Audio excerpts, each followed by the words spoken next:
မင်္ဂလာပါ Smart Finance YouTube Channel တဲ့ပြန်လဲကြိုဆိုပါတယ်ဒီနေ့ဗီဒီယိုမှာတော့ Crypto Market ကဘာကြောင့် Downtrend ဖြစ်နေရလဲဆိုတာကိုအလွယ်တကူနားလည်သွားအောင်ရှင်းပြပေးသွားမှာဖြစ်ပါတယ်လူအများစုကတော့ Market ကြရင် Base New တစ်ခုတည်းကြောင့်လို့ထင်တတ်ကြပါတယ်ဒါပေမဲ့အမှန်တကယ်တော့ Market Downtrend ဖြစ်တာဟာအကြောင်းရင်းတစ်ခုတည်းမဟုတ်ဘဲနဲ့အရှက်အလက်များစွာပေါင်းစပ်ထားလဲဖြစ်နိုင်ပါတယ်နံပါတ်1တစ်ချက်ကတော့ Sell Pressure ပိုများလာခြင်းဈေးကွက်မှာဝယ်သူဘိုင်းရထက်ရောင်းသူဆယ်လာပိုများလာတဲ့အရှိန် Price ဈေးနှုန်းကတဖြည်းဖြည်းနဲ့ကျလာတတ်ပါတယ်ဥပမာအနေနဲ့ပြောရရင် BTC ကိုဒေါ်လာ3,200,000မှာဝယ်ထားတဲ့ Investor တယောက်ကအမြတ်ရတဲ့အတွက်ရောင်းလိုက်တယ်တစ်ချိန်တည်းမှာပဲလူ1,000လောက်ကရောင်းနေပြီးဝယ်သူ300လောက်ပဲရှိနေမယ်ဆိုရင် Supplier က Demand ထက်များသွားတာကြောင့်price ကပိုပြီးတော့ကျလာပါတယ်နံပါတ်2ကတော့ Bitcoin weakness တွေကြောင့်ပါ Crypto market မှာ Bitcoin က leader ဖြစ်တဲ့အတွက်ကြောင့် Bitcoin ကျရင် altcoin တွေကပိုပြင်းပြင်းကျတတ်ပါတယ်ဥပမာ Bitcoin 5% ကျသွားရင် Ethereum 8% ကျနိုင်ပြီးတော့ Solana SUI Dogecoin လိုမျိုး altcoin တွေက 10% ကနေ50%အထိ15%အထိကျသွားနိုင်ပါတယ်ဒါကြောင့် BTC Trend ကိုစောင့်ကြည့်တာကအရေးကြီးပါတယ်နံပါတ်3တစ်ချက်ကတော့ Profit Taking Market တက်လာတဲ့အချိန်မှာ Investor တွေကအမြတ်ယူပြီးတော့ရောင်းကြပါတယ်ဒါဟာမကောင်းတဲ့အရာတော့မဟုတ်ပါဘူး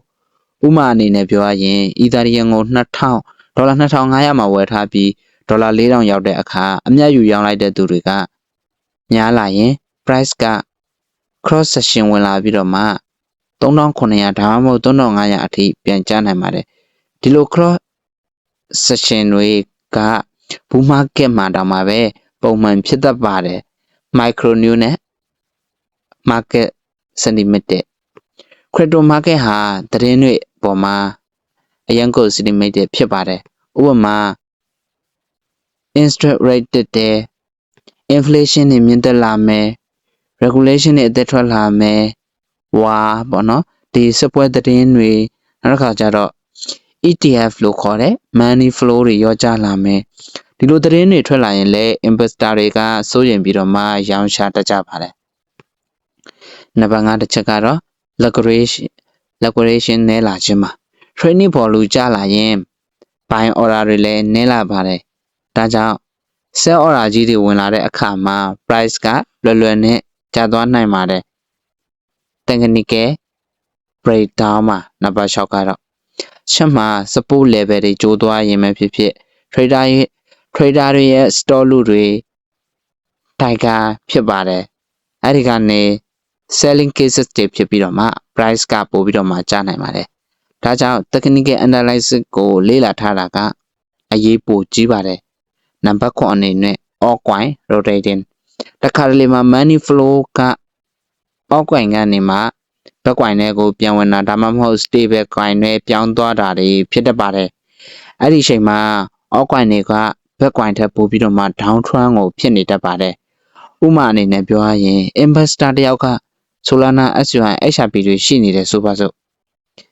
Bitcoin အကောင့်လာမယ်လို့ယုံကြည်တဲ့အတွက်ကြောင့် altcoin တွေကိုရောင်းပြီးတော့မှ BTC ဝယ်လိုက်တယ်ဒီလိုလူအများစုလောက်လိုက်တဲ့အခါမှာ altcoin တွေက price ပို့ပြီးတော့မှကျသွားနိုင်ပါတယ်အချင်းချုပ်အနေနဲ့ပြောရမယ်ဆိုရင်တော့ crypto market downtrend ဖြစ်တာဟာအကြောင်းရင်းတစ်ခုတည်းကြောင့်မဟုတ်ပါဘူးအဓိကအားဖြင့်တော့ sell pressure တွေများလာတယ်နောက်တစ်ခါကျတော့ Bitcoin ရဲ့ weakness တွေများလာမယ်နောက်တစ်ခါကျတော့ profit taking အမြတ်ယူသူတွေများလာမယ် micro new တွေနောက်တစ်ခါကျတော့ liquidation တွေနည်းလာမယ် technical တွေ breakdown ဖြစ်လာမယ် altcoin တွေ rotating ဖြစ်လာမယ်ဆိုတဲ့အချက်တွေပေါ်မှာပေါင်းစပ်ပြီးတော့ဖြစ်လာနိုင်ပါတယ်ဒါကြောင့် market ကကျနေတဲ့အချိန်မှာအလွန်အကျွံစိတ်လှုပ်ရှားပြီးတော့ဆုံးဖြတ်ချက်မချဘဲနဲ့ risk management လုပ်တတ်ဖို့ကိုယ်တိုင်သေချာလေ့လာပြီးမှဆုံးဖြတ်ဖို့အရေးကြီးပါတယ်ဗီဒီယိုအဆုံးသတ်အနေနဲ့ပြောရမယ်ဆိုရင်တော့ဒီဗီဒီယိုကအသုံးဝင်နေဆိုရင်တော့ like share subscribe လုပ်ပြီးတော့မှ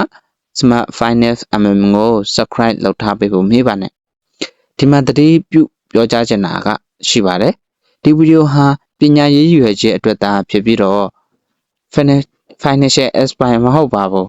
ယင်းနှမြုပ်နှံမှုမလုပ်ခင်မှာကိုယ်တိုင်လေ့လာပြီးတော့ဆုံးဖြတ်ပါကျေးဇူးတင်ပါတယ်